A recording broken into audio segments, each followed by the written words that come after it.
Hello, everybody. Welcome to the Rotoworld Football Show. It's Tuesday, July 22nd. I am Patrick Daugherty, joined as always by Mr. Denny Carter, and not as always by our friend, the traitor, Patrick Kerrane, our former coworker, who was, quote, struck out on his own and had massive success, and yet is still a traitor. The proprietor of legendary Upside No Pat, one of our best friends in the industry, and is here to help us break down training camp, which is now raging. Teams have reported, storylines are developing. News has been breaking, of course. We're going to get Pat's take on Rashee Rice. We're going to get his take on Travis Hunter. Someone is really dividing, some would say tearing apart the best ball community. Then we may ask him about a rookie going too high. We're going to ask him about that. A rookie going too low. One offense that might be more pass heavy than we think. One offense that might be more run heavy than we think. Rome Odunze, another controversial player. J.J. McCarthy, maybe a few other guys if we have time, because there was breaking news before we went live. You know, the Colts, the coaching staff, the media, ownership on down has been steadfast that Daniel Jones is going to be the starting quarterback. And we saw him practice once. And now the media is reporting Denny Carter, the competition may be opened back up, yet also with some restrictions maybe for Anthony Richardson. What's the latest for this not a competition in Colts camp? Yeah, it looks like the Athletics' James Boyd reported that Anthony Richardson still has a chance to start week one because, you know, the Colts coaches watched Daniel Jones operate in the pocket once. One time. So he's still, he's coming off a second shoulder surgery, and the Colts, came out and were very clear today. They said Anthony Richardson enters training camp, not on the PUP list. Okay. No restrictions. 0 restrictions. No player has ever been less restricted. The only thing we're going to restrict are his snaps and his throws, and that's it. None. You keep asking what, I'm wearing my no restrictions t-shirt. It keeps raising more questions. But so it looks like Anthony Richardson will actually be very restricted in training camp. Colts quarterback battle, not at all primed to drive people insane this summer, Pat Kerrane. How you doing? Yeah, no, I think it's important. At Rotoworld, when I was here, we used to dive deep. So I also want to let people know that Riley Leonard, no restrictions. Oh my gosh. Jason Bean, no restrictions. We can go around the league. Zach Wilson, no restrictions. By the way, don't ever bring up Riley Leonard in front of Denny. We can agree that Riley Leonard is the future face of this franchise. Pat, real quick, before we get going. It honestly might be. It'll be short-lived, but he might be the face for it's happening. Week 18 of 2025. Before we get going, we need Patrick Kerrane to be honest with our audience.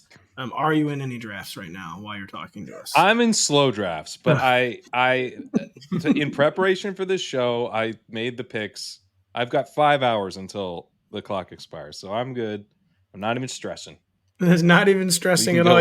You're not currently grocery shopping and best ball drafting as so many of your cohort, your brethren do. Do you have a life right now, by the way? So I was I did a little trip to New York. 6 weeks. Went back and visited some friends and family. A little trip, and did.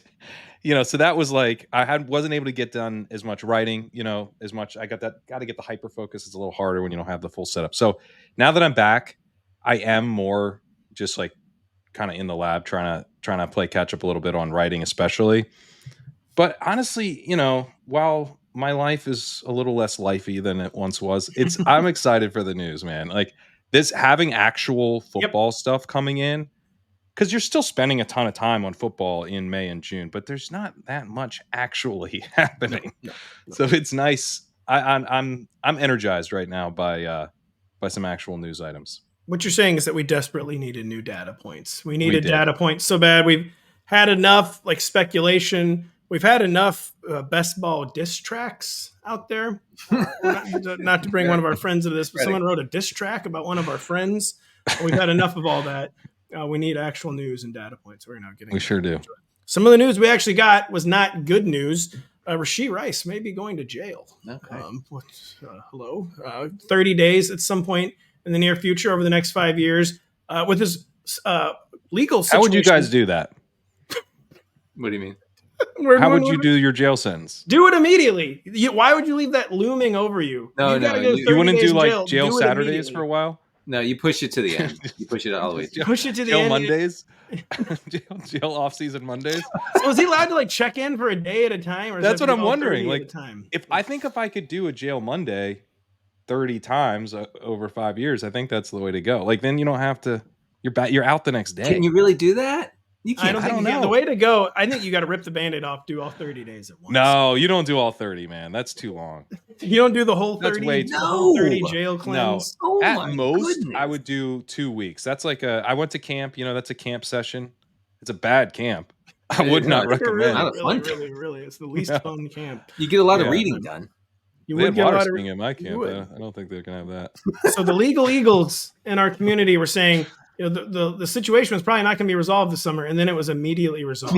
Immediately resolved. It should have quite literally immediately resolved. Like the tweets were still being like, I know. and it's resolved. And it has been immediately resolved. So that means the suspension is coming. We don't know how long. We don't know how many games. Pat, I was talking to you on your show last week before the suspension that I thought Rashee Rice's ADP was insane. Like, absolutely love when a guy plays 3 games. You were so prescient. You made me. Speaking of things happening immediately, you were like, Pat, make your Rashee Rice case. Nope, flesh it out. Tell me all the reasons that you like him. And then as soon as I hit post, it was like, Rashee Rice suspended, going to go to jail for 3 days. The guy suffering a major knee injury and then his ADP skyrocketing the following year struck me as a bit strange. But now, how are we pricing in the suspension? Coupled with the injury, he is apparently practicing in full for training camp. It's a situation difficult for anyone to get their arms around just because we have incomplete information. But what is your current party line on Rashee Rice, Pat? One of the most controversial, one of the most fateful players. And not only best ball drafts, but redraft season now beginning.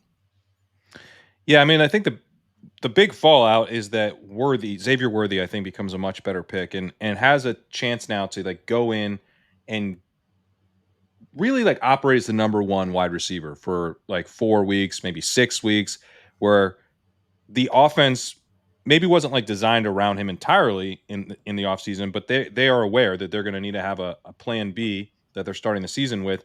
And if Worthy like really excels in that role, I think it changes his whole outlook for the season.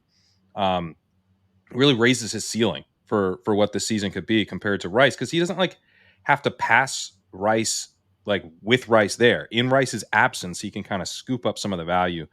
So I think it really changes Worthy's outlook. I don't see a ton of shift in the rest of the offense because Rice will be back.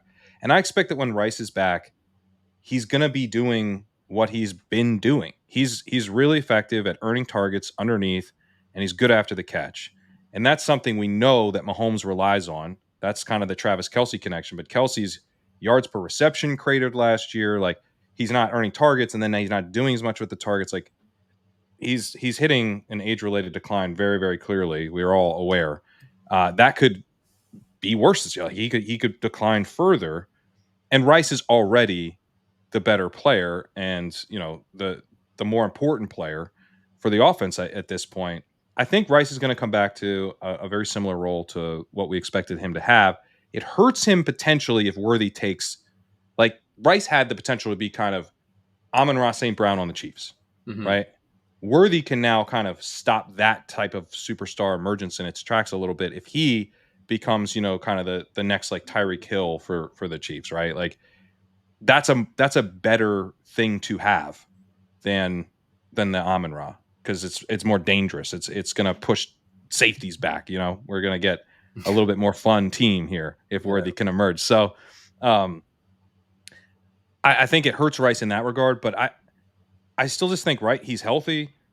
The injury stuff, like the way he's recovered from that has been very, very bullish. I'm not super worried about the injury. So I've been taking him if he falls to the 5th is basically how I'm playing it. That makes sense. First of all, the safeties have still never been higher especially when the Chiefs. And yeah, So- you said age-related decline for Kelce. Denny would say it's a Mahomes-related decline. No, I wouldn't. Oh, It's no. age. And also, have you seen this guy's new haircut? It's over. It's over. Yeah, dude. He's digging in deep. He looks like he's going into 11th grade in 1994. Like it's tough. bleak. It's Bleak tough. stuff. Anyway, Xavier Worthy. I looked at his targets per route run after they changed his role late last season and into the postseason, where he became more of a short area target guy. And, he drew a target on 23% of his routes. It's fine. It's fine. It's just, it makes me a little hesitant to say that he can stop Rashee Rice from becoming like a mega star. I kind of like Rice. I like Rice in the fifth for sure. Well, you like when rookies, though, Denny, develop as the rookie season goes on, playing their best football as the season nears the end. I don't know, scoring 54-yard touchdown in the Super Bowl. Ever heard of it? Any of the guys you like? Any of the players you guys like ever but done you that? take away that play, he's got, it's bad. Yeah, it's true. Yeah, it is true. And the Eagles. Yeah, and that was like, it was the Super Bowl, very competitive, right? Because it was flipped the game on its head. So it's probably like really a competitive game. Flipped the game on its head. One final question about Rashee Rice is, the league is just like totally like all over the map with the suspension stuff. Sometimes they can take forever to issue their rulings. What if it's August 28th and Rashee Rice has still not been suspended? Oof. The height of redraft season, you're in your home league drafts. How do you approach it then? Do you approach it as if like we just don't know when or if it's even going to happen this year? It's kind of an unknowable, so it's kind of you're sweating bullets at that point. What do you take him at Pat if it's August 28th and he's still not suspended? What do you tell people? I think he's going to get suspended. Like even if it was August 28th, like, okay, maybe he'll get suspended for some reason. It'll start in like week 3, but the legal situation has been resolved now. Like he's had a plea deal. Like it's all done.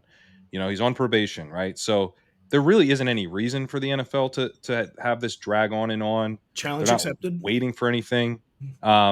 Maybe they take longer than they should for us at drafting, but I strongly believe the suspension will start week 1. I mean, I just don't see why they would make this take any longer than that. But yeah, I mean, I think it could be like 6 weeks. I also think it could be 2. 2. I saw Drew Davenport had it. He thought 4, but 2 to 4, and the Chiefs have reported 2 to 4.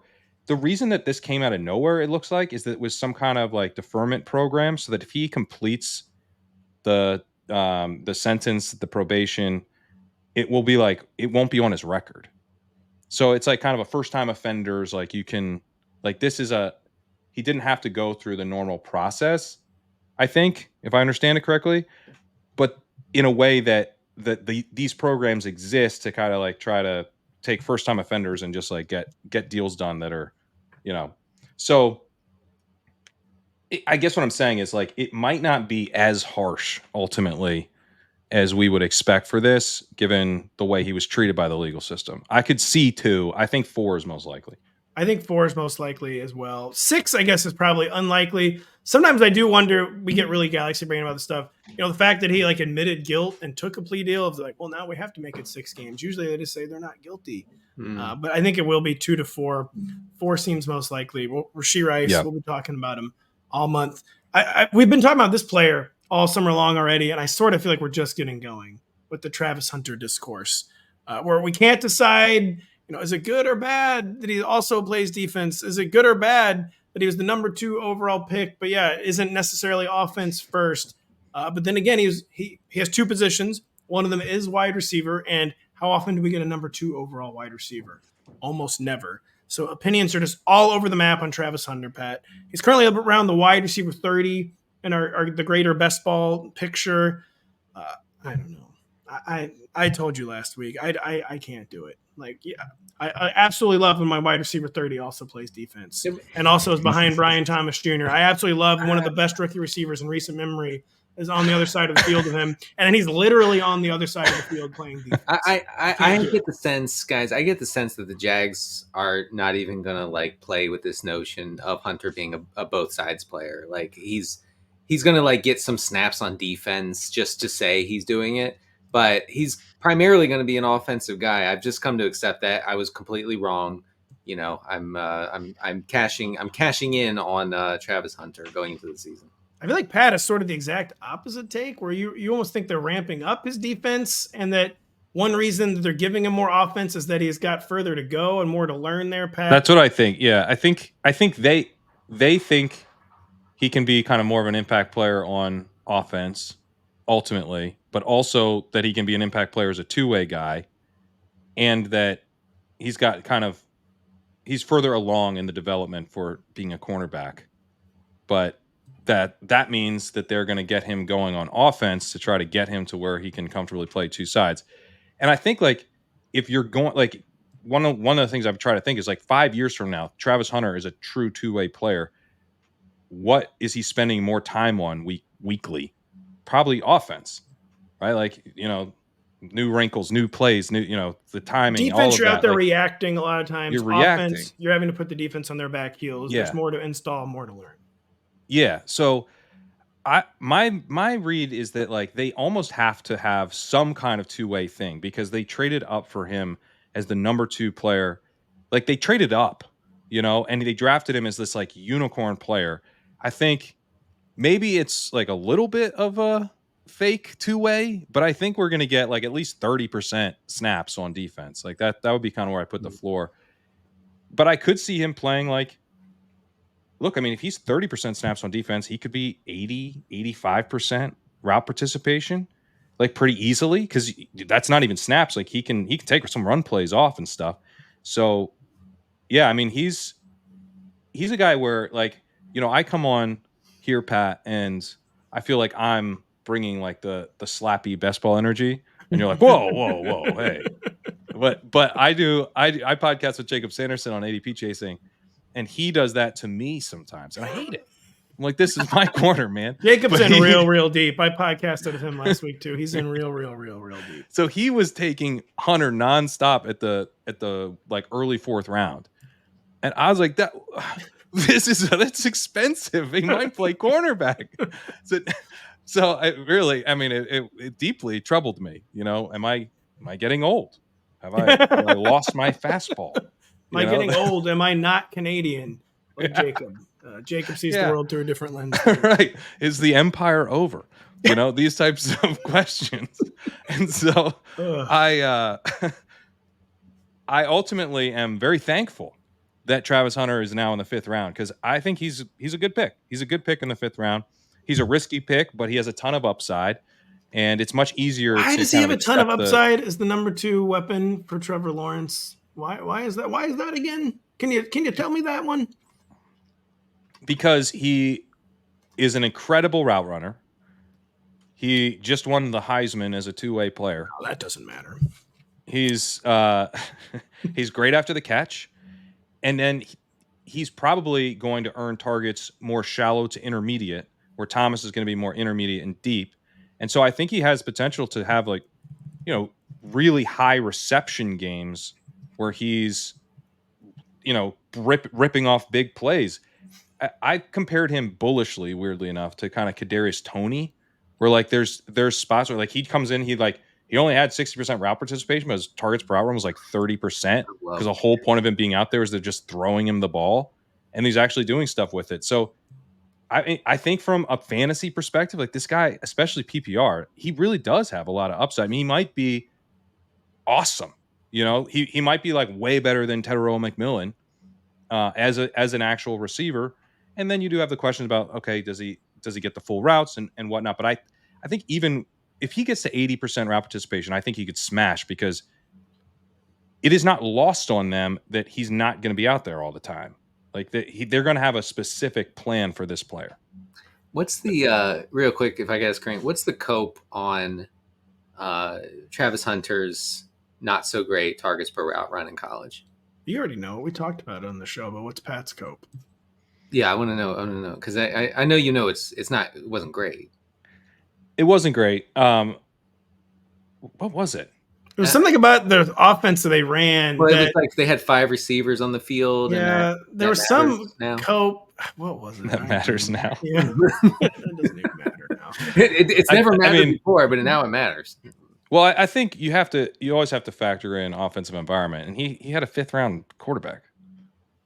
Oh my God!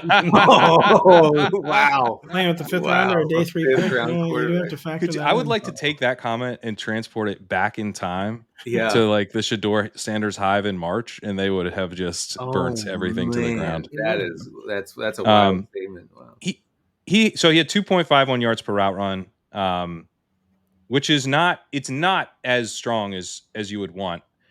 The current cope in the I Travis think Hunter it was hype that they is had no run game and they just had to run so many routes, I think was part of it. and And it was he so was spread playing. out. He's playing cornerback, so like they were shouting out like the routes and stuff for him to run from the sidelines. Like it was it was a raw situation. Like he wasn't, for as high pedigree a prospect as he was, the wide receiver situation was like way less locked in than you would expect. So yeah, I think it's a very strange situation in which he still was good. Like his efficiency was okay. It just wasn't at the level that you would normally expect for a guy that we're talking about like this. And I just think we have to accept that it's not apples to oranges because it was a strange, unique offense. And just that the whole thing is not apples to oranges. Sometimes we have to accept there are model breakers. He's a model breaker in so many different ways. And kind of the tenor of your earlier comments, Pat, were, maybe I should focus on the possibility that the number 2 overall pick might just be amazing. And I am focusing way too much on the bear case and that, a number 2 overall wide receiver just might be amazing. Real quick on that, you mentioned he could get a lot of the shorter to intermediate targets. I think that makes a ton of sense. Are we underrating Denny? How bad this could be for Brian Thomas Jr. He's currently the wide receiver 8. Without Travis Hunter, I mean, he would be just a smash, slam dunk, like otherworldly pick. I feel like as the wide receiver 8, but his ADP would maybe be even higher. Are we underrating how bad the arrival of Travis Hunter is for Brian Thomas Jr. Or is he too good? It doesn't matter.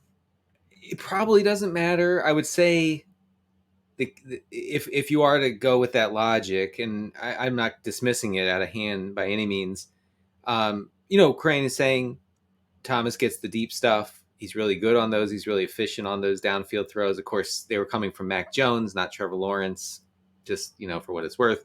I just got distracted by that. Anyway, so Brian Thomas, maybe has more splash games, is a little more volatile than we'd like, maybe because Travis Hunter is eating up those underneath targets. And then maybe Travis Hunter becomes kind of not more valuable, but maybe equally as valuable in PPR formats where he's just getting a bunch of 5 and 7 yard targets, and Brian Thomas is banking on catching a 40-yard touchdown. That's the bear case, I suppose. Pat, which ADP do you prefer, wide receiver 8 for Brian Thomas Jr. or wide receiver 30 for Travis Hunter? I prefer Brian Thomas. Like when I have a chance to take Brian Thomas, I almost always take him. It would be if I take like Amon-Ra over him and I take Nico Collins over him, but there's a lot of cases where Thomas, is available in like the 201 or the 202 or 203. Like I am very happy to take Brian Thomas. Rarely pass on him. His rookie season was so strong. Special. He's such a huge part of what they're trying to do this year. And, like Evan Ingram, Christian Kirk, those guys are gone. There's not a lot of other targets in this offense. This could be a really condensed offense. Right. Like the Dolphins a couple years ago, or like the Bucks last year, where it's Godwin, it's Evans, like the Rams. McMillan scoring touchdowns every week, but apparently being bad. Yeah, it's a real shame that he's bad despite scoring touchdowns. But yeah, I mean, we've seen this from, that's where Cohen kind of came through, was the Rams, and this kind of hyper concentration around the guys who actually are stars. I think they're going to view this offense as we have 2 stars, Thomas and Hunter. One of our stars plays cornerback too, so we're going to have which is good, actually. Don't worry about it. And we're going to have Thomas be the true number 1. So, yeah, I like both. I mean, like I was saying, Hunter was a guy I was like having a little bit more trouble with before, because it's like, yeah, man, he's really expensive. When you think about how much downside there is of him like literally not playing the position, it's a lot to take in round 4. So now that he's around 5, I'm more comfortable, but I've just been happy to click Thomas in the early second anytime I've had the chance. We do have some breaking news on the Jaguars, though. Mac Jones, no limitations. No limitations. Hell yeah. Well, Mac Jones plays for the Niners now. Oh, he's the Niners. Oh, that's right. They finally got their guy. That's right. Forgot about that. No limitations for Mac Jones on the Niners might actually. Listen, if you think Mac Jones is not starting games in 2025, you're wrong. No one has been focusing on the only Kyle Shanahan storyline that actually matters. So, Pat, we asked you about 2 specific players. We do want to do some more philosophical questions. Just as we assess the draft board again, best ball season is raging, redraft season is beginning. A lot of people are just now tuning back in. Rookies every year are kind of like some of the most make or break guys in all of fantasy because they require the most projection. A lot of them have the most upside. All of them have self-evident downside. A lot of times it's easy to talk yourself into rookies, though, kind of because of the lack of a track record. It's kind of like a politician who gets a lot of support, like who comes from like outside politics because he's never voted for anything. Rookies that don't have any bad stats or bad storylines in the NFL. But That's outlandish, Pat. Yeah. Can't think Who of a do single you example think of that. a rookie is that is currently going too high in summer fantasy football drafts? So, yeah, I'm pretty high on the rookies in these tournaments because it's the week 17 is all that matters thinking here, where we have to win 1 week. You got to get there, obviously, but then when you get there, which is really hard to do, you want to have a team that's actually primed to put up a ton of points in late December. And rookies are helpful there. So I'm pretty high on most of the rookie class relative to ADP because I do think they represent an edge, even with more expensive prices than we used to get.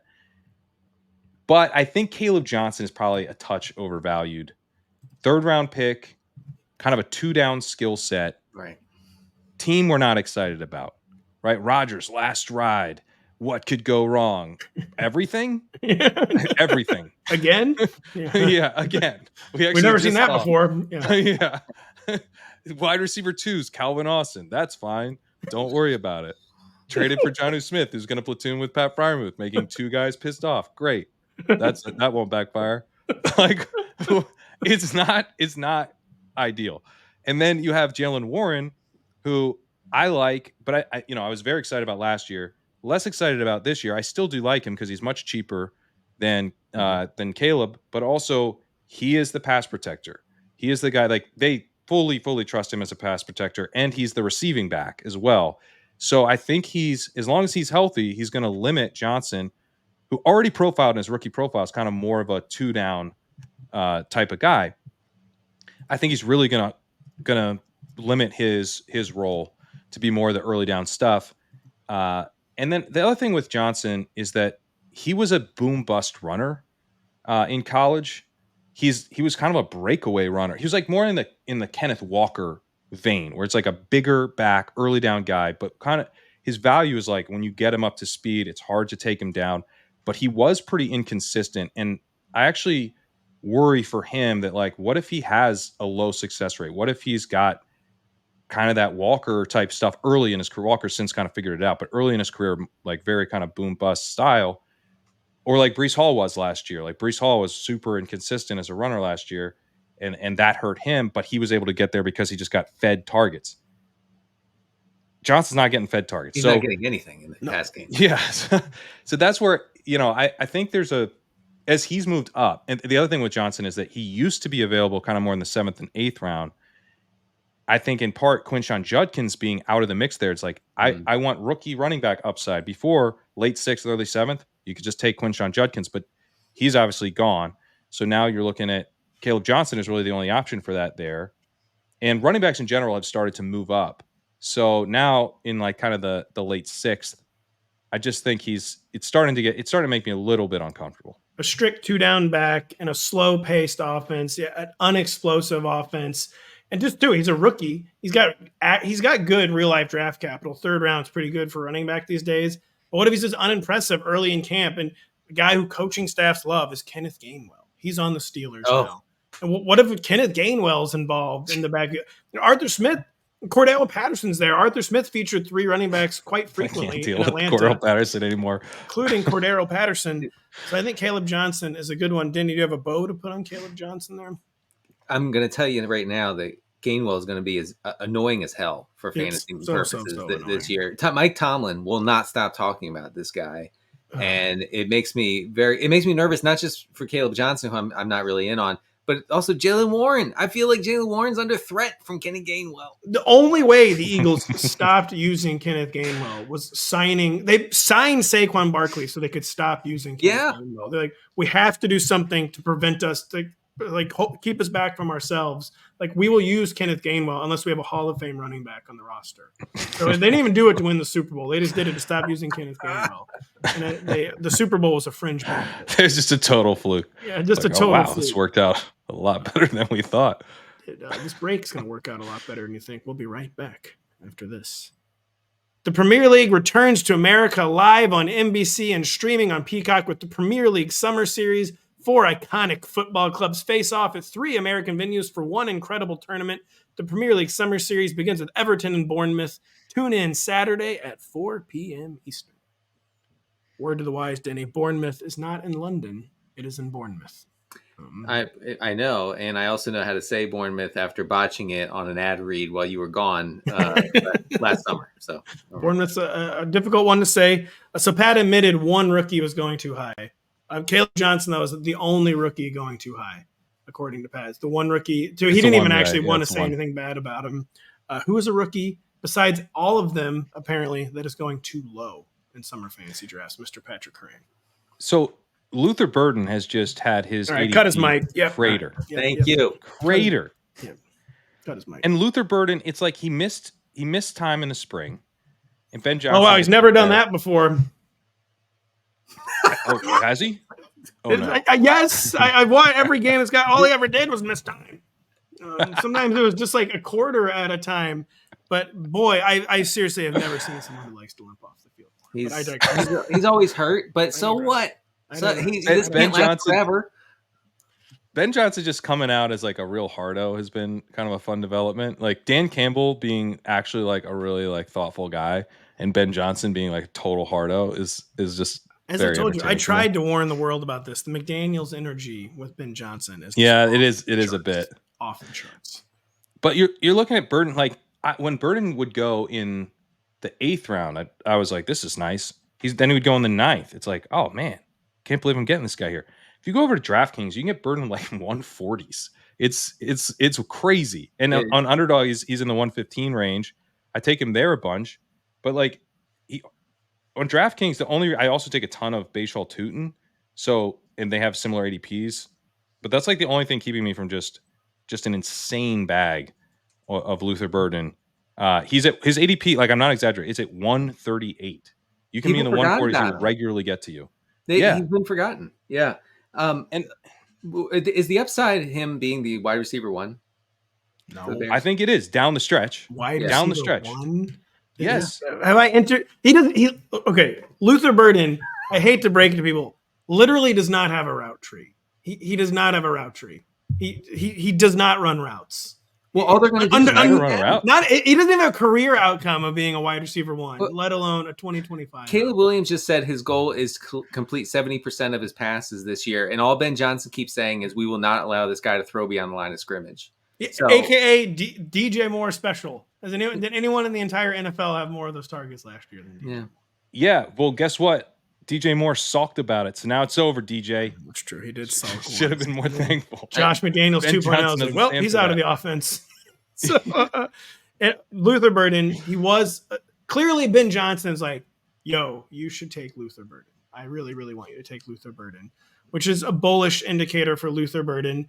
But yeah, I think you should pay attention when a knock on a guy is, he's not available a lot. He limps off the field a lot. And clearly it was something the Bears coaching staff was aware of, because I don't think they would have complained about it so much if it wasn't his reputation. Like, I don't think he would have said anything. Like, if Luther had missed I think the only reason Ben Johnson even said anything in June is because it was already one of the knocks on Luther Burden. And Ben Johnson was like, I stuck up for you. I said you weren't going to instantly limp off the field, and then you did. But okay, that is partly why. But Colson Loveland also missed that entire program. And I don't think like that quote, I don't think was directed specifically at Burden. He was basically doing his hardo thing of like, I'm here to tell you that players got to play and availability is what I'm about, and it's like, oh damn, this dude's a real hard ass. But he's, that's cool for Ben. But I don't think it should all have been directed as like Luther Burden is out. Like he's in the doghouse now. Like that isn't really the context of that. Additionally, it was May. Yeah, so, it was May. Like we're about to start camp now. We're a week from now, literally 1 week from today. That all could look like it happened 3 years ago. That's right. Because Luther Burden could be out there looking good, making plays. They could talk about how he's got a great grasp of not routes because he doesn't run those, but screens and stuff. And they could be looking real bullish. So, and as far as the route stuff goes, he was very, very productive in his second year. He was a huge part of the offense, dominated the offense with really strong efficiency. He was above 3.5 yards per hour in that second year. No, sorry, 3.29. I got a little too hot, but 3.29 yards per hour, very good. The efficiency fell off this past year. Didn't crater, but it was not nearly as good. But he still dominated the offense. It was a weird year. Hurt his draft stock. It was a weird year. He had quarterback problems every one of those years. Brady Cook is a Mizzou legend from my Tigers. To say he's a limited passer would be yeah. So they're doing weird stuff to try to get him the ball. Matt Harmon's right up on him. He said J.J. Zachariason has compared him to Brandon Ayuk, and he thinks that's a great kind of quick and dirty way to view Burden as well, where you do have a yak-driven player, but it's not a player who's necessarily like Jalen Ragery, where it's like he basically just can't be out there running real routes. Do you remember who I've been comparing him to? One reason Luther Burden limped off the field a lot is because he's a very, very rugged player, like a rolling ball of butcher knives type. And at Mizzou, someone who watches every Mizzou game, he reminded me not infrequently of Percy Harvin. If he could figure out how to take the punishment and stay on the field, which a lot of guys do at the NFL level, they realize, in college, especially like that's not your final destination as a football player. Luther Burden had to take care of himself. In the NFL, maybe starts playing through more of that. There's a lot of Percy Harvin to Luther Burden's game, which I feel like is the true bull case. That's a good. Luther Burden is like kind of like a modern. And for the Zoomers, Percy Harvin was incredible for fantasy if he ever stayed on the field, and your stomach dropped every time he was tackled. You just thought, well, it's over. It did. I like Burden a lot, especially from a best ball standpoint. And the three of us, obviously, I'm the best ball guy. He's so easy to stack with Kaleb. You throw in Kaleb, you throw in Loveland, you throw in DJ Moore, even though he's throwing his temper tantrums, and or Rome Odunze. It's really easy to stack. Patrick. Yep. Well, the thing is, like with Burden, I do think he's a low floor player. Like this is the type of guy where if it's like he was kind of Quentin Johnston level bust as a rookie, it really wouldn't surprise me. But I do also think he's an early declare, broke out as a sophomore with awesome efficiency, awesome production, was seen as like going to be probably the number one wide receiver in his class. Then he even after last year, he was seen as like probably the number 2 wide receiver in the class, not counting Hunter, but behind Tedero McMillan. And then in the process, he falls. There's some questions about, like off the field stuff, whatever. I mean, I think it was mostly like, there wasn't any issues, but like he kind of had diva tendencies, but nothing super concerning. He didn't have legal issues or anything like that. Stuff scouts don't like. And but he, I could see him busting. I could also see this dude he also gets compared to kind of like a young DJ Moore. So he gets some of the DJ Moore stuff that we expect to go to DJ Moore. It actually goes to him. I don't think he's going to be like a true number one, like X receiver, like traditional guy. No. But who cares? That we got Ben Johnson. We know he can scheme up a bunch of stuff and move Burden around the formation, and he can kind of be the primary weapon in the offense down at the end of his rookie season. And he's going 20 picks behind Trey Harris right now on DraftKings, where it's like Trey Harris is just going to be like. I mean, he's not the number 1. There's no way in hell he's the number 1, right? Mm-hmm. And he might not even be the number 2. So, you're hoping for Trey Harris. Probably he's like Michael Wilson plus this year. I don't know. That might be a little too bearish, but it's kind of Keon Coleman-y from last year, where it, can he separate? Maybe he can, but he's not going to dominate targets. And then you have Burden 20 picks after that, where frankly this wide receiver depth chart is open if he's a star. If he's actually the star that people said he was after 2023, then he can dominate down the stretch this year and be a real impact fantasy player in a way that like it's harder to see for Trey Harris as a rookie.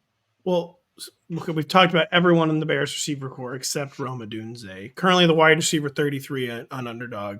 Where does Rome Odunze fit into this? After what was a lost rookie year. He was one of the main victims of the Bears' dysfunction. There was no one there to coach him up as a rookie. A top 10 pick, though, at the wide receiver position. You don't see that too terribly often. It's not the rarest thing, but you get your attention when there's a receiver who goes in the top 10. How do we handle Rome Odunze, Pat? Kind of a guy where I never know what my take should be on Rome Odunze. Yeah, Rome Odunze is someone I want to draft more of, but I don't know how I'm going to be able to do that because he goes like so much higher than I really feel comfortable with. And part of the reason I like Burden and I'm drafting more Loveland now as well is that he's like those guys are cheap. So as Denny mentioned, you can take Kaleb and then you can get a bear stack. You can double up Kaleb after that with the two rookies that were handpicked by the new regime. Or you can spend like a 4th and 5th round pick on DJ Moore and Rome Odunze, who both were horrible last year. I was looking at the first read targets. It was Keenan Allen, man. Keenan Allen. No. He was the guy. He was installed as the top receiver last year. That is bearish as hell. This guy's not on a team anymore. Quite literally not on a team. Like that deeply concerns me. And then you look at like Marvin Harrison Jr. There's been a lot of disappointment around what his rookie season looked like, but he was still like pretty efficient. He was more efficient than Xavier Worthy. He was in a solid range. It was respectable, especially for a rookie. Rome Odunze was in the range where like Xavier Legette was, and a number of guys who've really disappointed. Maybe not going on to be true bust, but like a Rashad Bateman type. That's where he kind of started. He was ahead of Rome Odunze as a rookie in yards per route run. Rome ran a lot of routes, which is bullish that he got out there, had a legit NFL role. But like his rookie season in a lot of ways compares to like Michael Wilson's, like in terms of efficiency and usage. It's pretty concerning, and I know it was part of this Bears offensive implosion. And now he gets Ben Johnson, and there's real reasons for optimism with the offensive line improvement. Caleb's potential to take a major step forward. I'm with all of that, but he's a lot more expensive than JSN was after his rookie year. And we were kind of in a similar situation where it's like, man, this guy really disappointed, but let's go ahead and take the chance on him in like the early 7th. That's not where you're getting Rome Odunze. Yeah. His ADP is 60. That's a little bullish. That's too much for me usually. I mean, I guess best ball drafters know that Rome Odunze had 1 million unrealized air yards last year, and maybe if some of those hit, then things could be good. But I think those unrealized air yards are because Caleb Williams is really bad. So and maybe questions about Rome himself. Or Rome to me is the Rashee Rice situation, just from in terms of what did he do to make his ADP rise from last year? I'm a little unclear on why his ADP is. There's, as Pat pointed out, a lot of real reasons for that. Keenan Allen's gone. Ben Johnson is there. But it's not because he was good as a rookie that his ADP is rising, which is always this kind of a dangerous situation when it's situation-based instead of like skill or production-based. Like Rome Odunze's ADP is about the same as it was last year. It's not because he was good. It's because we have perceived differences to the situation. Let me be clear. Yeah, let me be clear. Let me be clear. Yeah. No, it really is. He had 1.18 yards per route run. He ran 624 routes. And like Michael Wilson as a rookie had 1.36 yards per route run. He only ran 415 routes. So he ran less routes, but he was more efficient actually.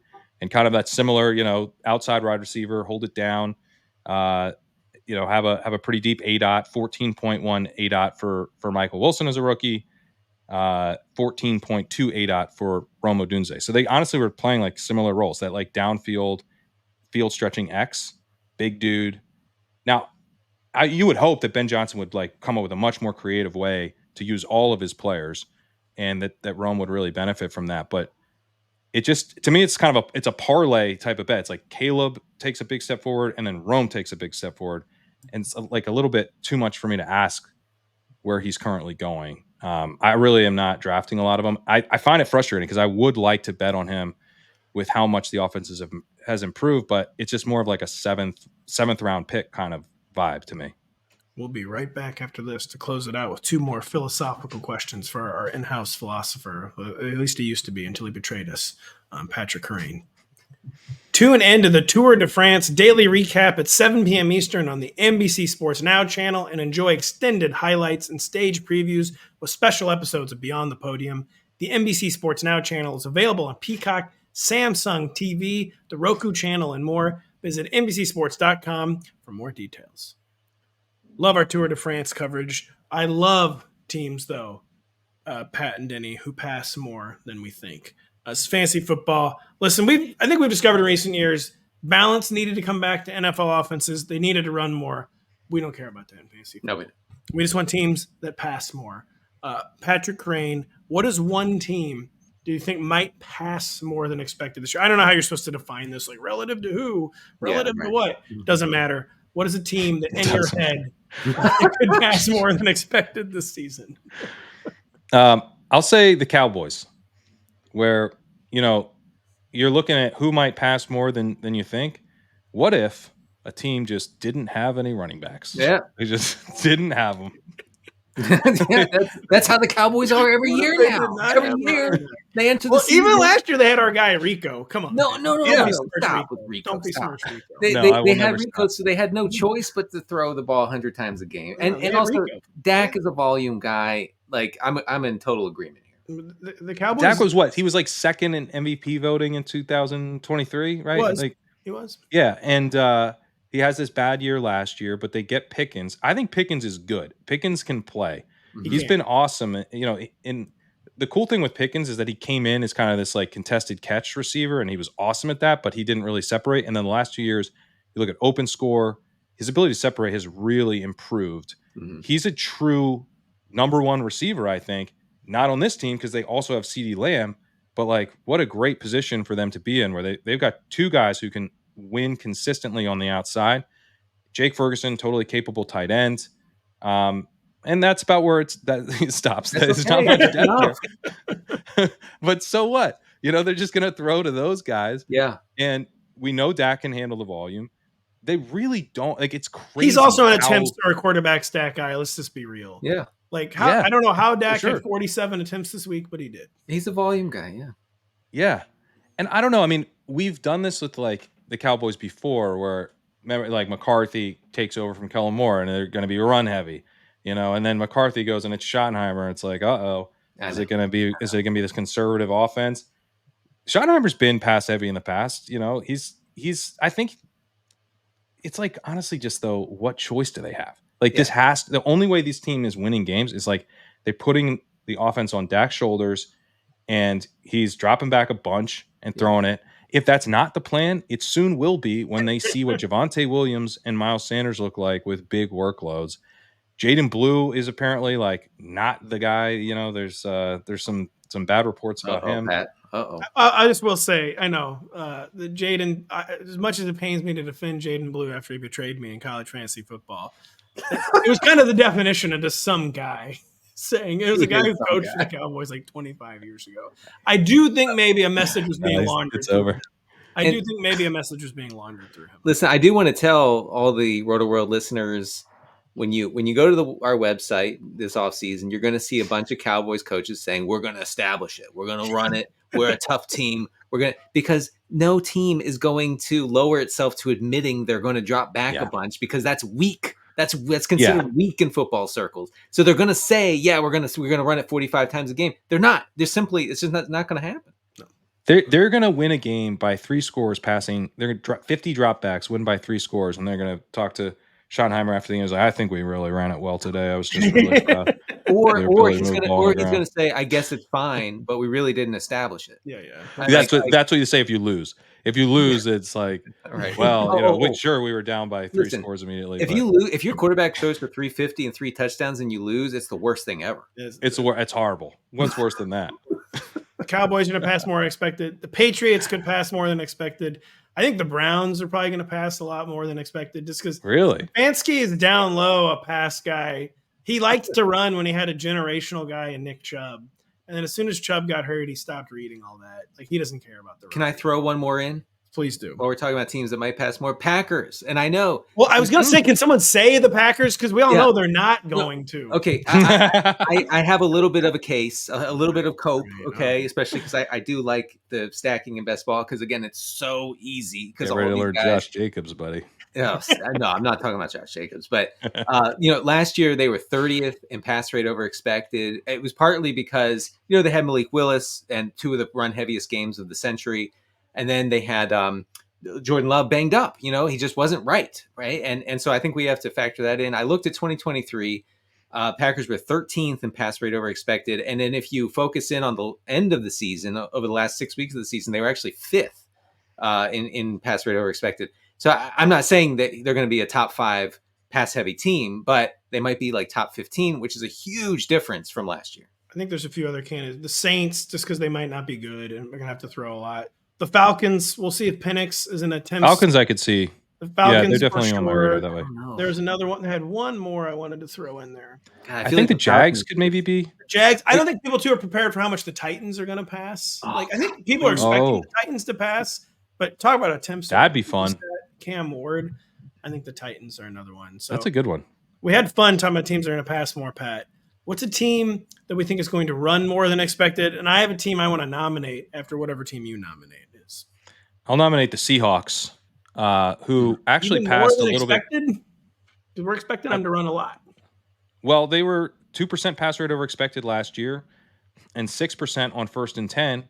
And then Mike McDonald said, no. Nope, never again. That's not what we do here. Never again. Never Give me the Saints guy.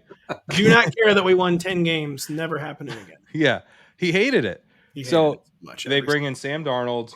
They bring in, the guy who sees ghosts behind a terrible interior pressure line. Seems bad. Yeah. They have 2 running backs. They're one of the few teams with like 2 starting caliber running backs. They have 1 receiver, Cooper Kupp. Come on!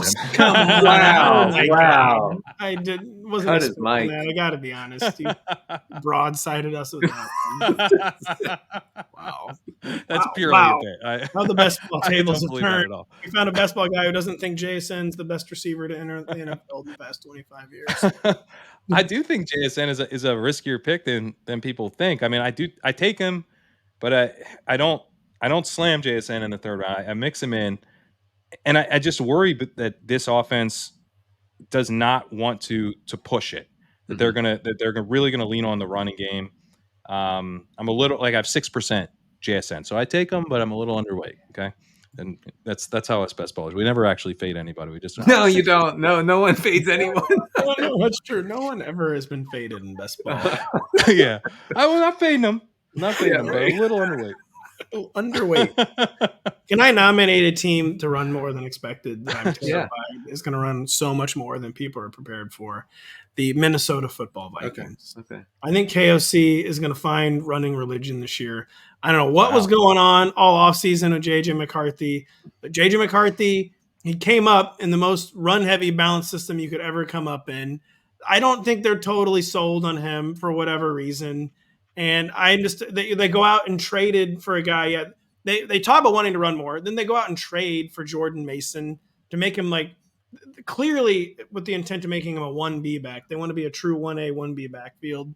And I just think the KOC party could be coming to an end this year. But I don't know if other people share these fears or not. What do you guys say? I think with Kevin O'Connell, so I do the walkthrough, which I started at Rotoworld, my game by game. You think our intellectual pride? No, we shouldn't even joke that one out without laughing. Should have said that. Amazing article. I still read it. Life-changing podcast. I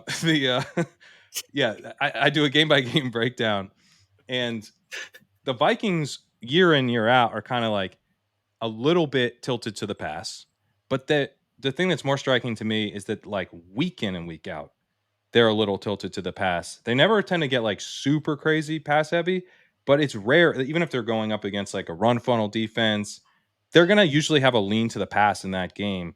I think that's a philosophical thing for Kevin O'Connell. And you do have Justin Jefferson, Jordan Addison, TJ Hawkinson. There are weapons here. The offensive line is pretty good. So many. it kind of it broke down a little bit towards the end, and Darnold, panicked. Let's be real. Darnold made it look worse, a lot worse. It made it look worse. Yeah. I think McCarthy is a real wild card, like a real wild card. But I don't, even as little as he passed at Michigan, I don't think that like that was a Michigan thing to some degree. Like the way that McCarthy fits into this offense, I think, is that he's in college, he was a really good passer to the middle of the field, and kind of like downfield and over the middle, which is an important component of this Kevin O'Connell offense, that you need to be able to get the ball, to Justin Jefferson in stride over the middle, attack the splash zone, as I call it, the kind of the area of the field that we saw Mike McDaniel and the Dolphins attack super successfully when he was starting. And that requires you to kind of be like Brock Purdy-esque, deliver the ball on time, be able to play point guard some. I don't think they're going to be like crazy pass heavy. Maybe they're more like balanced, but I would be actually pretty surprised if they were like really run heavy. Even with Mason, who I think will be valuable. I think see them in the middle of the pack as far as middle of the pack would be. Yeah, I could see that. I think you guys described the most likely outcome there. I just didn't love the vibes. I just don't understand what the Rodgers thing was. I will never understand what that Rodgers thing was. But didn't he float that though? He did, but they didn't refute it. No, and it was kind of confirmed on their end. That was one of the stranger dalliances I've ever seen. I think if you have Aaron Rodgers floating that he would like to come be your quarterback, and you're like, is our backup? Sure. That's not. I don't know. That's not a big. It was just like, strange, and also be a backup for some reason. Not to be a true hater, but the track record of guys who miss their entire rookie year with injury and then go on to have great successful. First off, it's never happened. I mean, there's no track record. There's literally no analog for it at quarterback. At other positions, it's like Travis Kelce and then who? It's just not a great track record of guys who missed their entire rookie year with injury. I will say the Vikings having a stellar, possibly elite defense makes me think that the Vikings will be able to be middle of the road and pass rate over expected rather than top 3, top 5, what we're used to with O'Connell. Well, Denny, I'm realizing that you and I have gone too far into the spreadsheets, and what we're talking about is pass rate over expected, but what matters is pass rate. and so actually what Pat's saying really could end up being right, because if their defense is really good, they just don't have to pass that much. Even if they're passing kind of even with expected, there's just not that many. I could definitely see that their pass attempts are down because the defense is so good. We need to pull our heads a little bit out of the spreadsheets. And I'll just say, I could be catastrophically wrong by J.J. McCarthy. He's one of the players where I'm most excited to see what's going to happen this year, just because I don't even mean that from a negative perspective. He just feels like such a wild card that he's one of the players like I'm most excited to see in 2025. Like what actually happens with J.J. McCarthy in this Minnesota Vikings offense. I wish we had more time to talk to Pat. We could ask him about 100 different things. We probably will, hopefully again before training camp and the summer ends. But Pat, thank you so much for being our guest. Tell our listeners where they can find you, where they can read you, what you've got cooking. Yeah, legendaryupside.com. Recently published an article on 5 targets I'm taking basically nonstop, 5 rookies that I'm can't stop drafting on DraftKings, which is a free article. So if you want to check out the kind of analysis I do over there, recommend looking at that one.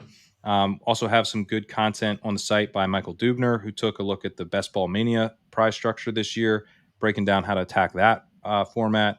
Matt Irby's had a lot of good content on the site recently, and we'll have another article out this week. And we got underdog rankings, DraftKings rankings. We have eliminator rankings for that. Streaming all the time as FFPC. well. Yeah, streaming on Ship Chasing. You can check out the Ship Chasing YouTube channel. We do ADP chasing, ship chasing on Tuesdays and Thursdays. And then we also have a dynamic best ball rankings tool called the Sidekick, where if you sign up for that, you can get a $20 bonus ticket to DraftKings flagship tournament as well. So that's over at legendaryupside.com/sidekick. Pat, one of our best friends in the industry, one of the absolute best analysts in the industry. Thank you so much for joining us. I'm Patrick Daugherty with Denny Carter, and we'll be back on Thursday with our friend and colleague, Kyle Dvorak.